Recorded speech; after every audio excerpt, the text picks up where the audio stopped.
Hello everyone, welcome back. And now we will have a panel discussion on cybersecurity awareness, training and education.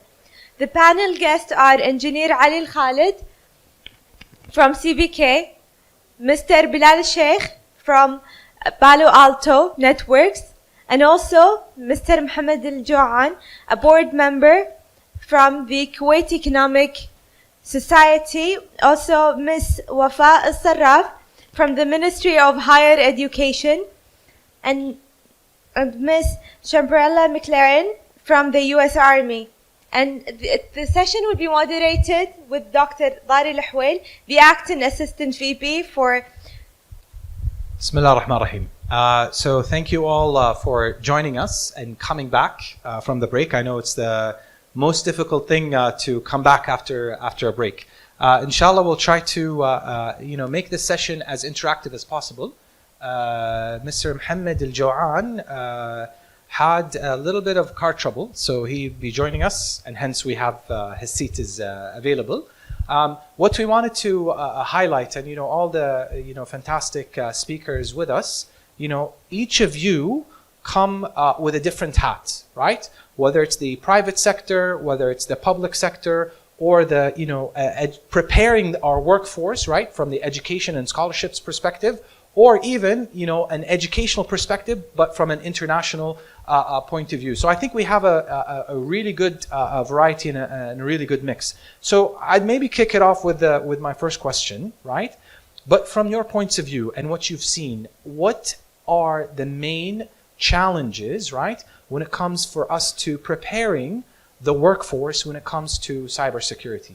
And again, you all have your own hats, so maybe wearing those hats, if you can highlight and shed light some of those challenges, and just so we can manage our time well, if I can ask you to kindly limit your answer to maybe 60 to 90 seconds. Thank you. Thank you, Dr. Dari. I would start by focusing always it's about awareness. So if we look into the kill chain, always you will find the human factor is very vulnerable, and here where awareness comes into the picture. So what we need to do, we need to focus on creating a high cyber hygiene environment. This is one. How we can do it? We need to run a campaigns. We need to educate the users, so each users in the organization knows exactly their role and how to play their role in the cybersecurity environment. Thirdly, also we have to have a framework. Also our colleagues, they have already shared the frameworks. So you have to implement it and keep monitoring these frameworks, because if you cannot measure it, you have to be able to measure it in order to improve it. And always, this is actually where always visibility and continuous monitoring and visibility comes into the picture.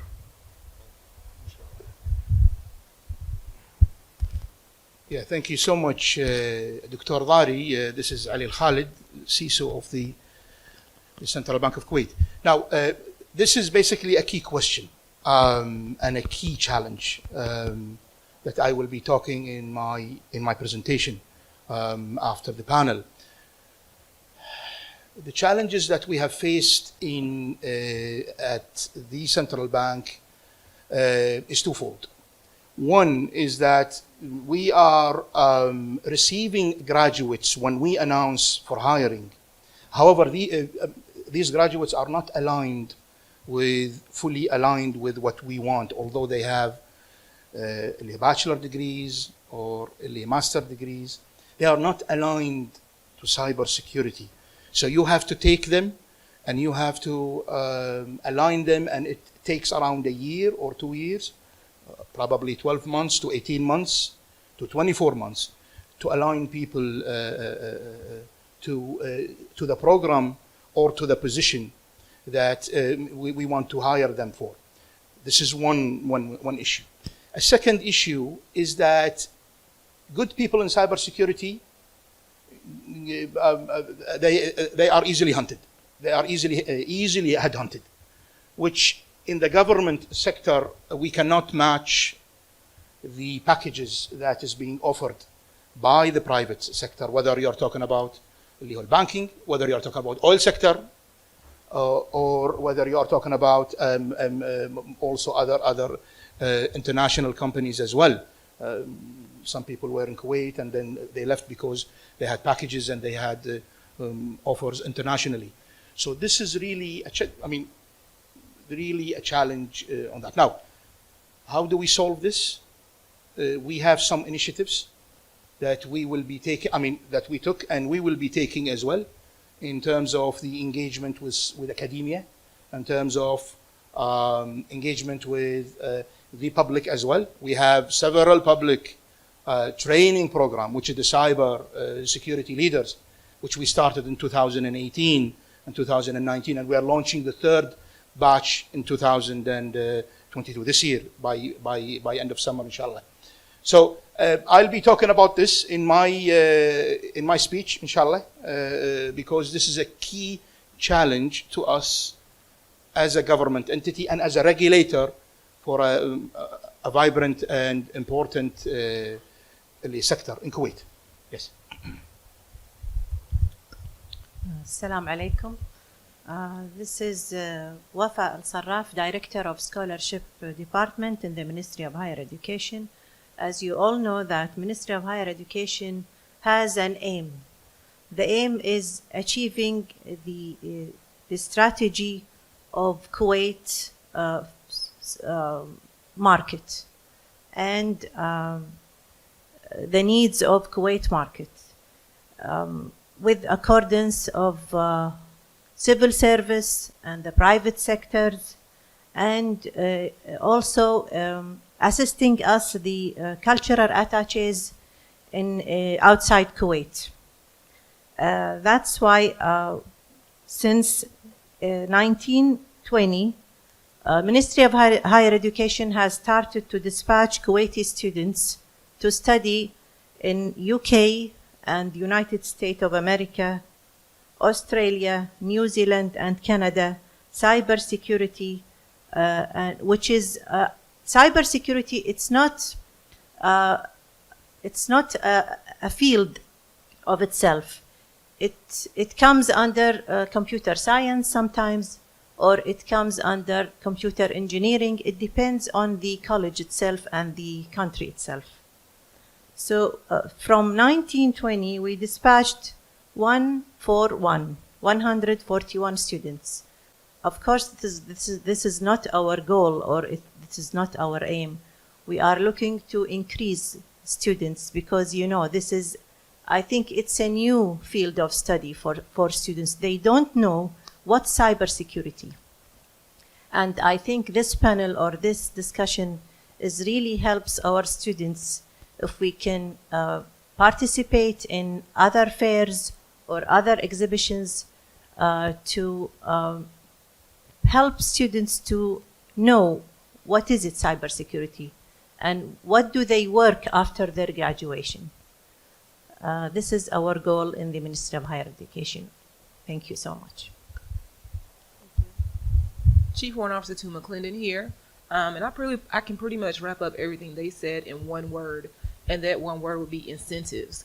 A biggest challenge for anyone is typically incentives. It's very hard when you're kind of going in between the public and private sector to ensure you have the right incentives to pull the right people in and to keep them in. So from a public perspective, and I'm of course military, one of the things we do, we collaborate internationally with Kuwait for one, and they actually come to the United States to some of our military schools and train. If you can offer that in maybe the public education sector, as she was stating, that would be a huge plus, and you can at that point build your cybersecurity professionals and bring them back home. So I just want to make sure I keep it brief. So thank you, and hopefully this works, so you can keep the mic there. So you know, and just starting from you know where you've left off, and I think everybody had mentioned this, right? One issue that we have here, because this is a new field, right? Well, new-ish, let's say, or it came into light because of the reliance or the increasing reliance, right, on information technology and information services and the digital transformation that we're seeing, you know, across many sectors. And, you know, at some point in time, perhaps not owning an email is not going to be an option anymore, right? So you cannot operate, or you cannot be an effective citizen without having some a type of digital footprint. Now, with that said, also what's happening is we do not, perhaps maybe in Kuwait, and maybe this is specific, right? The person who graduates with a cybersecurity degree, right, or a specialization, or the 141 students that have been sent abroad, when they come back, unfortunately or fortunately, however you want to look at it, right? But the working sector, right, in Kuwait is mostly government. And if we look at government also, being somebody who specialized, who trained in cybersecurity, right, who spent countless hours making sure that they have the right skill sets, they come back and they're going to be like everybody else, right? So there's nothing super special about these experts or professionals that graduated. So maybe in your viewpoints, how do you see this? Are there any suggestions or tips, tricks that we can employ until we're maybe able to make an effect and change this? Whoever wants to start. To you. Yeah. Okay. I believe it's really quite good question. Let's first of all agree on one thing, that there is a gap between academia and the industry, and we can relay this gap to the look at the students. By the way, actually, I'm PhD students. I'm working in the industry, so I have been on the two sides of the fence. So in the academia, you will be focusing always in theories. So first thing, actually, you have to invest in labs.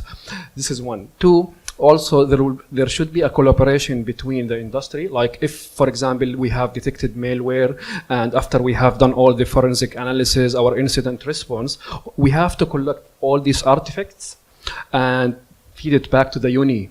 So they have to build a lab, and once we have a lab on the uni, so all these students, they can start doing the reverse engineering, do the analysis for the malware, come up with more sophisticated algorithms for detection and prevention. So there should be this collaboration. And the third point, I guess, is about the internship.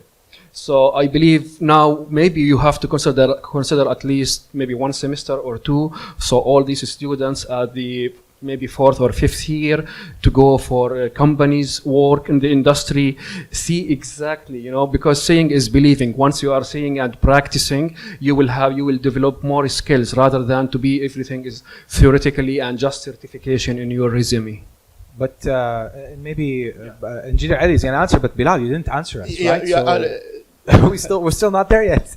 Let me tell you a direct challenge of the government sector. طبعا احنا Central Bank of Kuwait is different. We hire high caliber and we headhunt. If you follow the presentations that has been delivered to you today, everybody's talking about basic hygiene. When you talk about basic hygiene of cybersecurity, this means that you want to aim to hire frontliners, people with specific niche skills, can do a specific job. What I mean by that, you need someone who can be a SOC analyst, someone who can be incident handler, someone who can be auditor, someone who can be malware reverse engineer, someone who is in fact can do niche and specific jobs. Now, to be able to have this, you don't need a bachelor's degree. You need a certification program that is basically well established, well governed, with exact objectives to do that. And we have an experience in that. Now, the challenge being a government entity is that you cannot hire people with less than a bachelor degree. This is an issue. We only hire people who have bachelor degrees. Now, it might be that people are taking 4 years or 5 years from their lives to study cybersecurity. Now, this is happening only recently. We are starting to hear bachelor degrees in cybersecurity, but if we go back 5 years back or 10 years back when it comes to computer science or computer engineering or MIS, you have people who have spent 5 years of their lifetime having a bachelor degree that is related to IT, not fully cybersecurity, not fully aligned, so you have to retrain them once they are on the job. So this is a key challenge in doing that. Now, we have a story that I'm going to address when it comes to my speech on how we approached this issue when it comes to the government, building capability of cybersecurity in the government sector. I hope I answered you. Yes, yes. So interesting solutions, definitely. Alhamdulillah salama, Abu Badr. Thank you for joining us. And maybe just to throw you in the deep end, right? But again, what's interesting about your representation here, representing the Kuwait Economic Society, right? So if we highlight or maybe shed light from the small and medium enterprise perspective, from the economic perspective, right? Why is it important to have cybersecurity professionals in today's age? Well, thank you for having me today here. I apologize for being late. I had a situation on the road, so I had a flat tire. So to start with, maybe it's hard to connect cybersecurity into economic situations, but believe it or not, economic parts or leads go into every way in our life, whether we feel it or not, directly or indirectly. And relates to the small, medium enterprises that you mentioned. A lot of the SMEs now are focusing on tech backgrounds or tech backbone businesses. These tech backbone businesses require a lot of investment in terms of security and cybersecurity. And this is one of the biggest hurdles that those businesses are facing nowadays. Maybe 80% of their budget goes that way. How can they secure their business? How can they prevent that? I'll give you an example. We've been dealing with the Capital Market Authority for quite some time, the Central Bank of Kuwait, about creating a platform for crowdfundings in Kuwait. Crowdfunding had been an issue since 2013 in the world and hot topic. Came into play and it was really useful in the pandemic era. Why? Because banks weren't giving facilities to small SMEs. So they needed somewhere to go and get some cash, not to expand, just to stay alive. Now, with that said, having an environment for them requires a big cybersecurity background, all of that sort. So this is one of the biggest hurdles when it comes to SMEs, I believe. Great, thank you. Shambrilla, Ms. Wafa, any comments? I look at it more so of building your own. So when it comes to Kuwait as a whole, if you take into consideration, you need these people in your workforce. You can actually start pretty early. So in the U.S., we often do something called dual enrollment. So they start their college education in high school as early as 10th grade. When you're starting that young, you can track students into the tech field. So in that case, not only are they getting experience, but you're building your own right here at home to go and fill critical positions that you need right here at home. So you don't have to worry about doing incentives for it because, okay, we started them out in high school. Their high school incentive was finishing college early. They got to finish college early. They got a little bit of experience, and now they're going into these entry-level jobs with the experience in a field that you actually need. I consider that probably one of the best options you can have as far as a solution for something like this. And as Ms. Wafa, is about to speak, I can tell you, at least the Ministry of Higher Education has done their part, right? So they've seen a need and they recognize this and they said, okay, we're going to be sending students abroad. But, if you look at, my own institution here, Kuwait University, till this day, we do not, for example, have a bachelor's degree in cybersecurity. When in fact, we're sending, some of our talented students to go and study this field.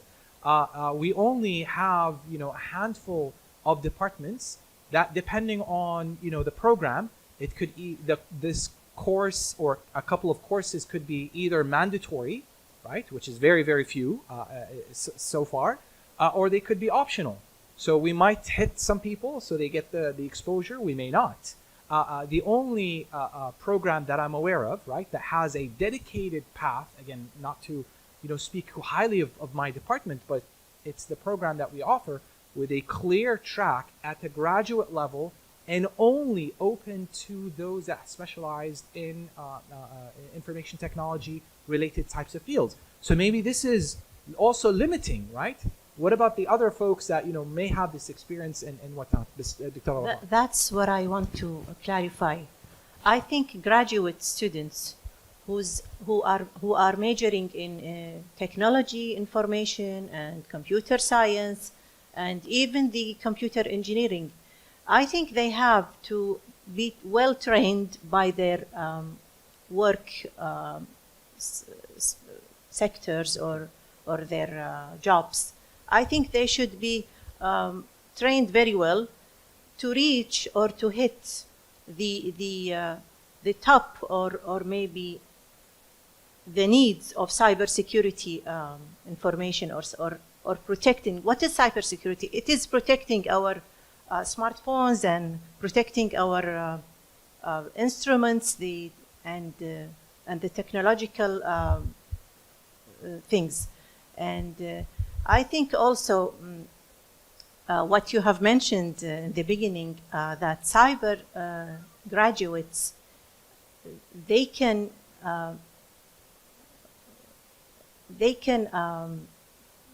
what did you say that our graduate students who graduates, they just fulfill places in government sectors, but I disagree with you actually, because they are really good graduates, and they are graduating from merit schools. We have merit schools also. We dispatch Kuwaiti students to one of 100 top schools in USA and UK and Australia and Canadian schools also.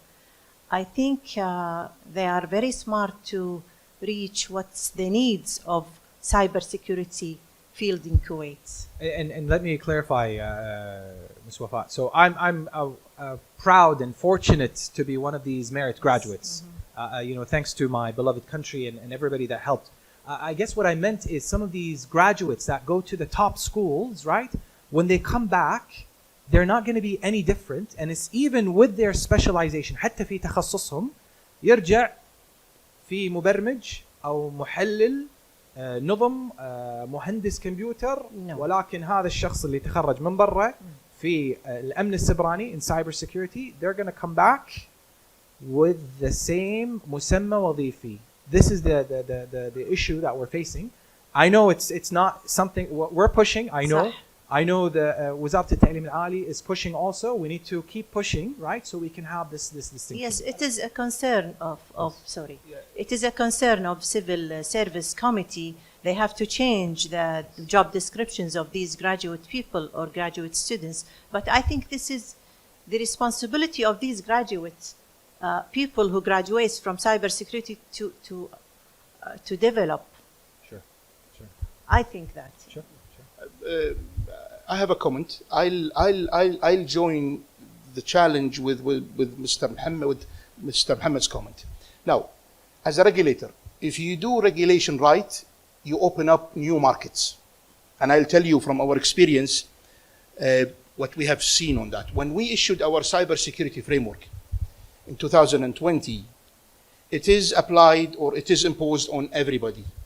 Banks, Kuwaiti banks, foreign banks, exchange companies, fintechs, payment service providers, KNet and Signet. Now, payment service providers and fintechs, which are small and medium businesses, we require them to comply. Now, when we ask them, and this is from our experience, to bring a third party to assess their environments, the third parties, which are international names, Big Four, for example, are expensive for them. They cannot afford it because they have small budgets. They are small entities. Even exchange companies, by the way, some of the exchange companies are really low in budget, even when they want. This opened up a market for small Kuwaiti companies who are specialized in security to do assessment, specific assessment that we as a regulator require. This is a very key point. We opened up a market by giving this regulation, and we received the feedback from so many people, whether they are from big يعني اللي هو consulting shops or whether they are small, that no, we have a business now.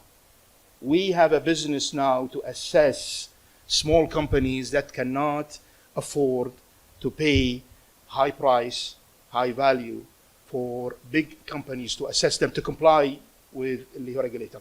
Final note, if you do regulation right, you open up markets. If you continue to do it right, this market will be dynamic and vibrant. And by continuation, I mean that we are requiring a yearly assessment now. So this requirement is always going to be there. So that's why the market is going to be there. And so it's an opportunity for all cyber security graduates who are coming سواء من abroad ولا بالكويت, or smart people who have professional. This is a very key point that we have seen from our experience. Definitely, and you know, maybe this is my own bias, but definitely always the private sector is quite innovative, is quite agile when it comes to whether it's your salaries, whether it's your job titles, or even job functions. But again, and this is natural and normal. Usually in public institutions, government institutions, that are quite large, change takes some time, and it's not as easy. So we've covered our challenges, right? We've addressed some of the issues related to talents and their management, and I really would to me, I'm very, very fortunate. I think we're extremely fortunate to really have such a diverse panel, right? So I'm gonna ask you and put on you, what's the homework that as academics, as Kuwait University, what's your wish list? What are some of the things maybe that we're not aware of or we haven't addressed that you'd like us to address? Again, from your different perspectives, you all have various hats to play. So again, we're seeking your advice. So what should we do? Actually, I believe from being at the industry and vendor side in a leading company like Palo Alto Networks, first of all, I would suggest having like a lab from leading vendors in the cybersecurity, where all the students, they can test, they can have the hands-on experience, they can simulate attacks, they can play around with all the artifacts that already the industry has found. So this is one. Second, actually also, because now all the leading cybersecurity vendors in the market, they have well-reputed certification. So why not to include this certification part of the curriculum of the uni? So even you are graduated as bachelor degree of science or engineering, having a field certificate, because we know for a fact we all work in the field because of our field certificates rather than our bachelor degree. Bachelor degree, it is like just open horizons for you, but in order to find a job, you should be specialized. So in order to be specialized, you need to get a vendor certifications, or like something could be agnostic certifications from from SAN, ISC Square, all these guys. They are even giving like high qualified certifications, but maybe for more advanced engineers rather than for fresh graduates. So I thought that would be a good step ahead. I agree. مع الأخ بلال, I agree. Even if we have bachelor degree, we need to focus on professional certification, because we need, again, we need frontliners, and frontliners need niche and specified skill set, which can only يعني swiftly يعني we can obtain them with professional certification. This is a very key when it comes to hiring for cybersecurity, hiring to build capability of cybersecurity in any organization. طبعا اللي هو government or اللي هو private يعني. I would like to add something also. It is in our Ministry of Higher Education regulations that the ministry is also dispatching graduate students for master degrees with certain requirements. And this is a good opportunity to our students who are graduated from cybersecurity major or computer science or even MIS, which is Management Information System. They can commence or they can continue their studies in master degrees in cybersecurity, which is, as Mr. Bilal has mentioned, this is a specialization and focusing on the cybersecurity sector. And this is an opportunity also to our students. From here, I'm announcing that. Fantastic, thank you. I have very little to add because he hit it spot on. It's more so just using those industry certifications and aligning them with your curriculum. In addition to that, I probably would consider to look at all of the prestigious universities that you send your people to or you take online classes from. They already have those programs outlined. Take the programs that they have outlined and build your programs here at Kuwait University based off some of the ones they already have. In the military, we call that, we don't reinvent the wheel. The information is there for you. The information is free, it's public. Take that information and do what you need to do with it to build whatever it is you desire for your university. Great, thank you. Thank you. Allow me to put some spice into it, please. Sure, please. When I went to the US to study my bachelor's in Seattle, Washington, I was sent there by the Ministry of Higher Education as an MIS. I found the program is useless. Okay. Why? Because the world we know is continuously changing and it's driven by digital transformation. What many of the schools in the world, regardless if it's a merit school or others, not putting what is up to par basically in the world.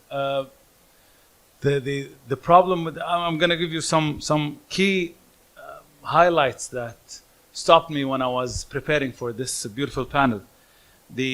Only the cybercrime losses in the world in 2021 was about 300 billion to 1 trillion world's economy, and this is around 1.4 of the world's GDP, which is huge. What are we doing in contrast? I think we need more education into shedding light into that very important major. I know Ministry of Higher Education, as we've worked with them from the National Union of Kuwait Students, are doing a very good job. But even in Kuwait University and other institutions need to put some light. The problem here in Kuwait, we are really behind in that because I believe many of people here are dealing with cryptocurrencies. Just in 2021, the breaches in cryptocurrency reached like a top high. It was around 14 billion breaches in 2021. This is a big number to concern, and I believe Engineer Ali Butariq would be concerned because of the CBK, whom I believe are doing a good job. A bit rigid, but I'd rather having a rigid... They have to be, it's our money. Yeah, exactly. But I would like to see more on the cybersecurity, not only for the SMEs, but for the polyscience that drives the momentum in Kuwait and the economy and all of other places. Thank you very much. Fantastic. So I think I did this exercise, right? And I drew you into a honeypot, right? Because now all of your wishes also need collaboration. And I'm quite certain that, we have and we can count on your support moving us forward. But, in a summary, from what I've heard, right, we need more hands-on training. We need to find a place for the certification and, have our graduates, no matter, what their discipline is, but basically on their job functions, make sure that they're prepared and offer them, opportunities to continue also abroad and get a variety of experience. not inventing the wheel, absolutely not. We don't want to do this. And then also making it more relevant, right? Because a lot of times, and I can tell you, for our curriculum, I think, you know, Dr. Badr was here, for our curriculum to change at any time, it will likely take at least 2 to 3 years. And if we talk in the technical sense, oh, that's, you know, decades, you know, in the digital world. So I'd like to, you know, just for the interest of time, I'd like to call this panel to a close. I really appreciate, you know, your valuable time, and thank you for joining us in this panel. And inshallah, we're going to put our hands together and make sure that our recommendations are actually put into effect in collaboration with you. Thank you. Thank you very much.